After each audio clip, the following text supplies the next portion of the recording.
Council na Lower Class 12 Exam Result Chayol Sida Lauthoknaba Yai. Council of Higher Secondary Education Manipur Kosem na Loba Chahi Sigi Higher Secondary Exam 2025 ki result chaliba chayol sigi manungda soidana lauthoknaba yana leiri hairi. Hiramasigi matangda press na phangba pawgi matung ina state asidagi mapalamda mahai tamba chatkadoriba mahiroy singna haukiba chahi singda exam thengna haidokpana maram oiraga admission tawbada thengthaba kudong chadaba kaya adugi yenglaga Kosem na exam result asi nganna haidoknaba tharang torokpani hairi masigidama kosengi maikaidagi exam asigi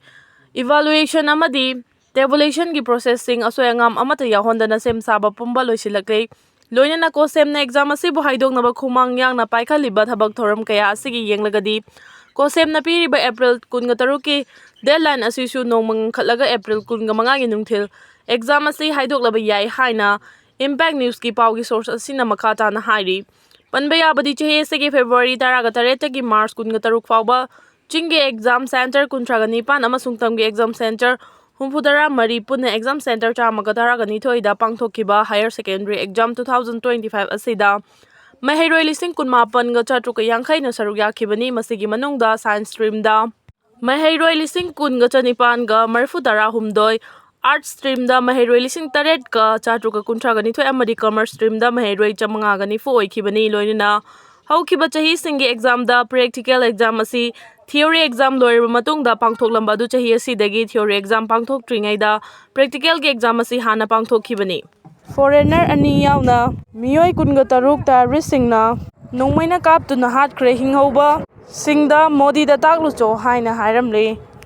Kwathel 360 ki update ta gilo khachara ke likla bakery chingmai rong gi outlet ta sakhangdaba singna lut tawramle hairi ngarang ahingda Kwathel 360 ki update ta gilo khachara ke JRA Jomina Cdf Kuki 1Su phaba oira male kanglai pa punba kholaw gi update ta gilo khachara ke Tonzangda Masel Khut Thoknabada CDF ta yawba thadau Kuki refugee ama Sikre asibadi mafamduda fumkhrani Anglo Manipuri warning sing thoram harau kumai onthok piganu wan thok leina pangthok piu herikon Anglo Manipuri warning sing thoram asi harau kumai oina onthok piganu thoram asi nungi wan thok leina thoram pangthok piu haina Ethno Heritage Council herikon na thadorok cherol amana hairi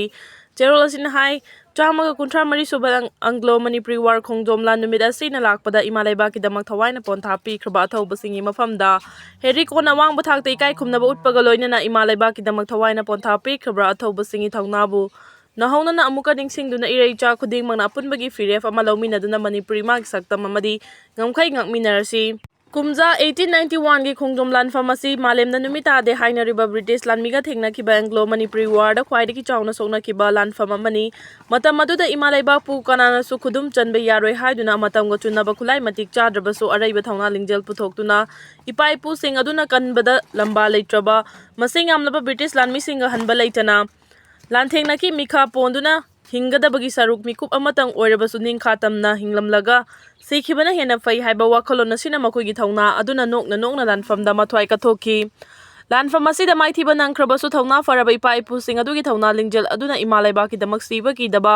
kathokpa aduna ngasigi hojik leiriba mirol asina imalaipa kanglaipa asida hingduna leiribani hojik yelawmi sing amadi mitop singi marakta choba crisis amamang da taduna leiri Maram asina ngasigi mirol maru oina mahairoi sing naha singna imalaiba ki damak thawai katkhraба athauba ipa ipu sing adugi thawna lingjel lo sing kaya adu chenba mathau tai masigi dama school college university amadi laikai da Anglo Manipuri war gi wahan thokhangna amadi maraibang mafurup asibu nungsibagi wakhalona yumfam moiduna thawram asi pangthokpiu matam adugi ipa ipu singna iraipak ichagi damak thawai thababu nachungdana thawna fana lokhiba thaudang kaya adu hojiki mirol na sutungi mirol gi damak mayek sengna Manipur ama Thamnabagi damang mating leina honaminasi ningsing thoram asi harau kumai oina pangthorakpagi mami ama haukhiba chahi khara asida tarakliba si khunai asigi oina laibak thibani numit asi Manipur gi puwarigi oina di amamba numit amagumbani maramaduna numit asi ithak irangi oiba kumai harau sing pangthok piganu haina herikona apil tawragli masakhangdaba email amadagi Guwahati High Court a bomb pokai hangani ki helakre asangi Guwahati High Court a bomb pokai hangani haina masakhangdaba email amagi khudhangda ki helakre News report singi matungina masang maming khangdaba account amadagi ngase ayuk tharakpa email amada akiba si pirakhibani hairi mail adugi matungina court complex manungda pokhaibagi thodo ama thoalagani haina phongdoraki maduna maram oiduna court ki official singda mipaiba pohan khibaga loinana local authority na khongjel thuna ngak senbagi thabak laukhotuna kupna yengsinbagi thabak paikhatki hairi amaromda Guwahati police amasung special branch SB gi maikaidagi su court complex changsiduna ngak senbagi laukhaliba thabaksing adu yengsinki amaromda cyber crime expert singsu mikup nahum singna lehankibaga loinana akiba pirakliba mel adugi khongulliba haukhre hairi bom pokhai hangani haiba akiba piraklabasu court ki thabak thoram singdi akaiba yaudana adumak chathaki hairi adumoinama hojik faubagi oinadi bom pokhai hangani haiba akiba pirakliba mel adugi chapchaba ama khongdokpa ngamdana leiri haina news report sing asina makha tarakli editorial column dagi lokhocharake British ki makhada leibaga India ki makhada leibaga ikhen khenabra ibudau pakhangbugi pafal yekpa Manipur gi firal bu chingtharaga British ki Union jog firal singkhatkiba numit adu ngasidi chahi chamaga kunthar mari suraklabani malengbi kha nongpo Asia gi sarukta ningkha tamna ningthau panba leiba ama oina leramba Manipur na mikha ponkiba numit adu ngasigi mirol na kawbu ngamdana ningamdaba pendaba phongdokpagi thoram chahi khudingi pangthokpa gumchaliba chahi asigisu April 2 asida leipaki thakta pangthokadaba sem saba loiramlagani maithiragani khangna malemda numita de hainaramba matamdugi British ki masing yamlaba lanmi singa maraipaki ningkha tamba ngaknabagi damak thawaina pontha pikhraba matamdugi mitei athaubasingi mafamda ngasigi mirolna ikai khumnabagi thoram pangthokpam thoi haibasi khanbadagi khongjom degi thoram asi pangthoknari amaromda Manipur gi ningtamba fangkraba matungda British ki makhada chahi yangkhai khara hena leirurabagi matungda British Manipur thadoktuna chatkraba matung chahi amaga khara hena ningtamba Manipur oibagi matamda India ga namduna merger agreement tawkhibadagi ngasidi India gi fibanungda leibadagi India gi state ama oina leiri asigumlaba malengbi khanongpok Asia da ningtamba leipa ama oina leiramba Manipur na India gi state oina leiraba matam asida haukiba kumja 2023 gi May 3 dagi mitei singda lamdam asida nauna changlapa Kuki singna landaraktuna isagi iramdamgi manungda mioi listing humfugi mathakta lanjenaduna changjafam lauduna leibagi mathawong chahi ani farakadawrabani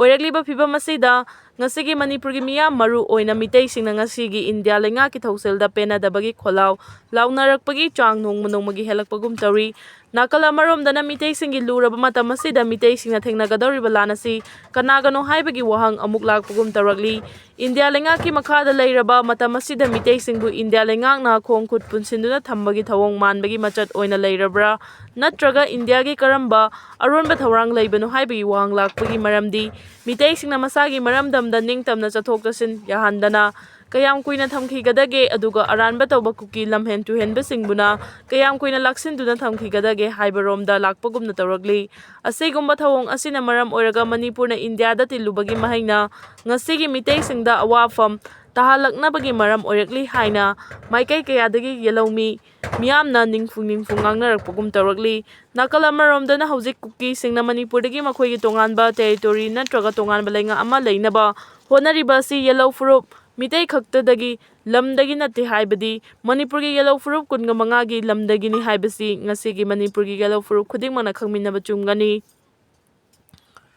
ngasigi India lengangna Manipur gi mitei singda yengliba miyeng asida state asigi yellow furup pumnamak amato oina pullaga Kuki singbo athubada laksinaba punbagi kholau lauminabagi matam thokan thengna hanba chumloi khali maramdi hauji Kuki singna aranba pambai kaya sijinnaraga makhoigi apamba fangnaba India lengakta taksinbagi thabak lepa leitena chathari khangna India gi achumba while yelawmi singda fangalu haibagi kholau lepa leitena laudaba yadri amabu oiro Manipur na India gi makhada leibaga British ki makhada leibaga ikhen khenadaba maramna laiwikhraba thauna faraba ipaipu singna maraipa ki ningkha tamba ngangnabagi damak thawai thakiba sing adu ningsinglaga democratic oiba khongjangda India lengak ta lamhen tuhenba Kuki sing laksillu haibagi kholau lauba lepa yadri